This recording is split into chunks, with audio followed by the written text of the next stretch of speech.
Madonna has one Halloween song? You know, the one where she bangs a ghost. I did go to the Bone Zone with a ghost. You say tomato, I say tomato. You say bone zone, I say banged zone. And at least Madonna's in good company. Kesha's pretty good company. But if you've never heard Madonna's Supernatural, you're not alone. The original version, for a while, was lost to time as it was only released as a B-side in 1989. And Supernatural's origin story is like a choose-your-own-adventure ghost story, and there's quite a few theories floating around. So I thought we'd play a game. A little Madonna trivia. And along the way, we'll try to figure out the real story of Supernatural. Welcome to my first Halloween video of the season. This is gonna be like the Mike Douglas show and the Democratic Party telethon all rolled into one. And as a present, at the end of this video, I recorded an original Halloween song inspired by Supernatural. But I'll take what I can get. I wasn't ready for this yet.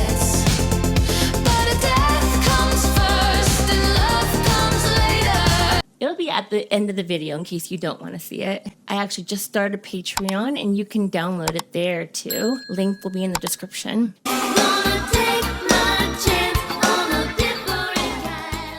Happy Madonna-ween! This is Madonna's Supernatural House of Horror. And one of these doors reveals Supernatural's origin story.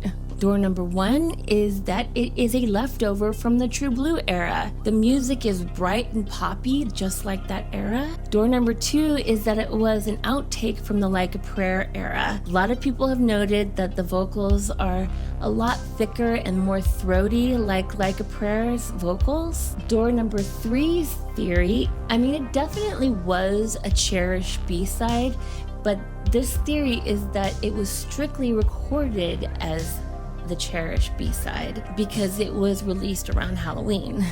And then there's door number 4, none of the above. Okay, lock in your answer now because we're gonna break down Supernatural now. What future Madonna album is hidden in the lyrics of Supernatural? The answer will come when we break down the lyrics. Let's listen to the drums first.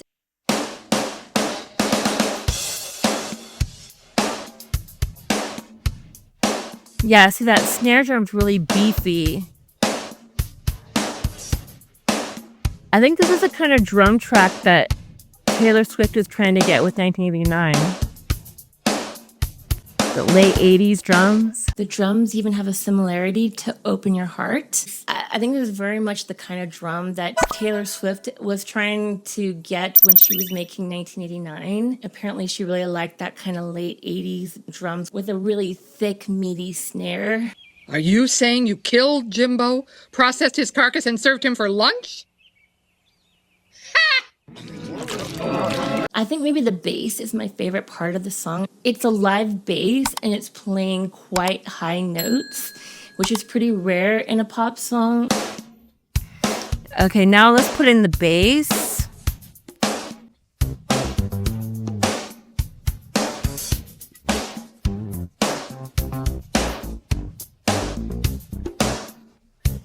Oh yeah, so you can't even hear all of the bass because there's some high notes. I forgot about that. The track splitter didn't know. I think it's going to be on the synthesizer track. This has got such a great bass line though. Let's try putting on the synth so that we can hear all of it.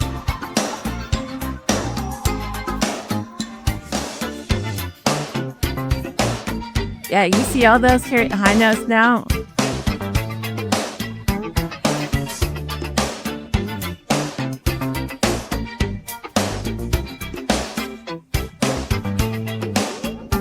Yeah, you see The bass is fun and bouncy, not particularly haunted. Okay, all right.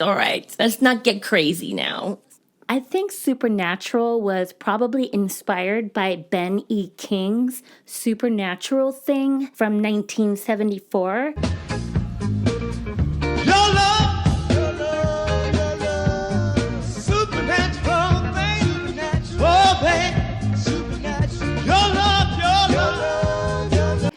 Even though Madonna's track has an abbreviated title, she literally says supernatural thing in the lyrics.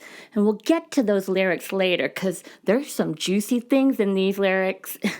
But aside from the vocals, the bass is the real hook in both songs.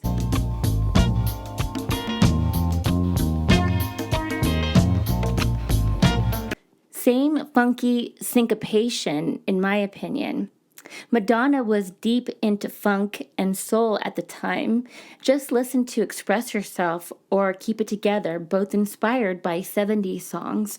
So there's another point for it being a Like a Prayer outtake. What's wild is I haven't seen anyone make this connection. It's not even on Supernatural Things Wiki. Oh, and bonus Madonna fact, the songwriter Gwen Guthrie actually sang backup on Burning Up and Physical Attraction. The web is webbing. Yes, you sure can. Share this Madonna-ween video with other Madonna fans. And nothing says Halloween like Madonna and questionable puns. And it really helps the channel. So now let's listen to the vocals by themselves. Made your acquaintance late one night. You were floating around, you know you Gave me quite a fright. Didn't seem like an ordinary man. More like a what? More like a ray of light. Who guessed Ray of Light? So which one of you called out Ray of Light? You get a cookie or a ghost, BJ. Or a ghost baby. We aim to please here on Popcorn Philosopher. So yeah, Madonna called out one of her most iconic albums in a random ghost sex B-side. Wake up with your fragrance and it's all over me. What kind of cologne do you wear? Walk around with a smile on my face. Smelling good goes a long way. Let me tell you guys. Gonna take my chance on a different kind of romance. A supernatural thing. Gonna have my feel. It gives me such a big thrill to be with. A supernatural thing. As we go further in the lyrics, it brings me to one more theory that's sort of an alternate fan theory, the Sean Penn's ghost theory, that this song is actually about Sean Penn and not about a ghost at all. On the surface, it's ghost sex, but is the ghost really Sean Penn? She was using the ghost as a metaphor for Sean Penn being checked out of the marriage. I kind of disagree with this theory. I think, if anything, Madonna is comparing this ghost to Sean Penn and that the ghost is a more considerate lover. But what do you guys think? And then there's a lyric about his hair. There was a rumor that Sean Penn spent a lot of time on his hair, and I can see it. Say you've lived here for quite some time, and I see that your skills as a lover are very refined. You know just what I want, and I don't have to ask. I wonder. Are you reading my mind? Not demanding for a man that's really quite there. You're not the least bit obsessed with your hair. Boom, Not roasted. upset when I come home. You're not upset when I come home later than 10. For a ghost, you're a very good friend. Apparently, he was very jealous if Madonna ever came home late. Another lyric call out, too, was that Madonna and Sean Penn were trying to buy into a co-op in New York, but they were having trouble getting approved by the board. Apparently, Diane Keaton had to put in a good word for them in order for them to buy into this co-op. So this lyric about the neighbors thinking they're already crazy, some people think that's a reference. This is what I read. It's just a theory, though. Got to be very careful, never know what the neighbors will say. They already think I'm crazy. See? Wouldn't like to wake up and find myself in the family way.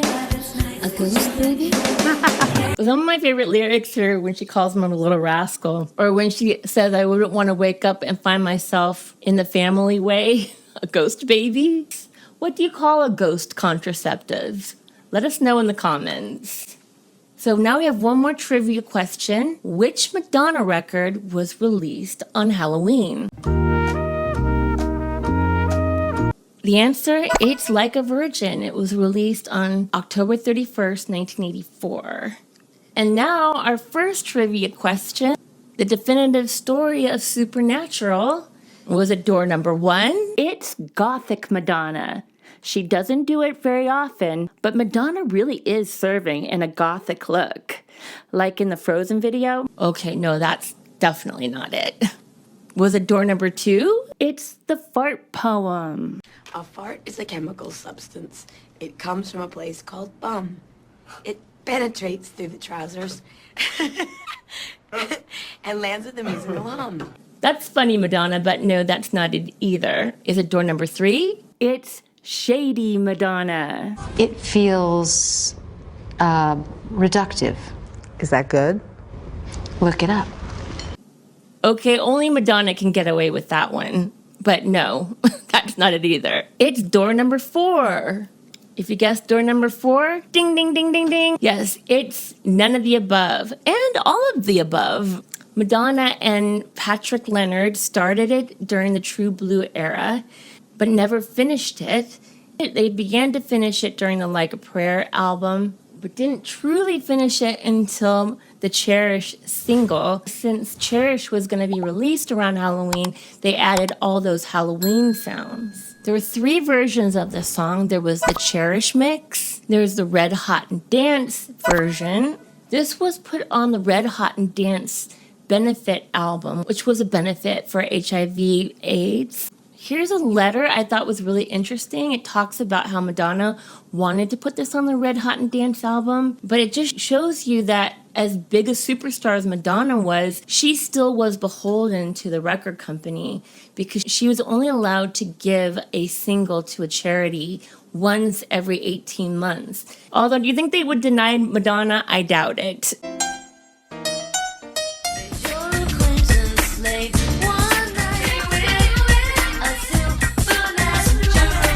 I know I'm going to catch some flack, but I don't really like this version, I'll be honest with you. Get a rope. It's because of this sample that's being played through the whole thing. This is my gripe about a lot of the remixes from this era. A lot of these remixes were done by DJs, and they didn't know a lot about music theory, and there wasn't anything that would help them in that department like there is today. And that sample that plays through the whole thing really is out of tune. It's a little bit like a clock that's broken. You know, it's right a couple times a day, but out of tune every other time. This is the version I actually heard first, and I thought I didn't like this song until I heard the next version, which is the remastered version for the 30th anniversary of Like a Prayer. This is my favorite version by far.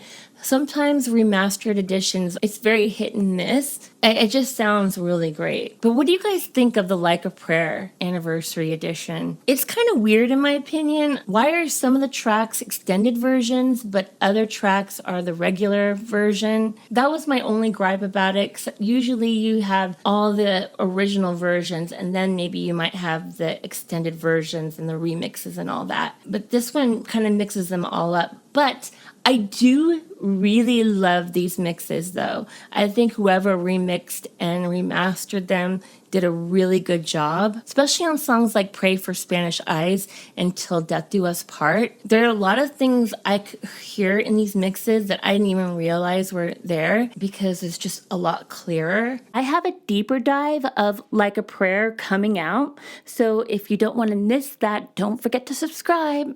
But what is your favorite version of this song? Okay, now it's time for my original song. I wanted to write an 80s Madonna-inspired track. It's another song about sex with a ghost. This song is called Death Comes First, Love Comes Later.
If you'd like to check out my Madonna Veronica Electronica video and the demo, it has the demos too, it'll be right here. Or you can check out my 80s playlist right here, or you can subscribe to me right here if you feel so inclined. Anyway, I hope you have a wonderful rest of the day, and I hope I get to see you next time. Popcorn Philosopher over and out.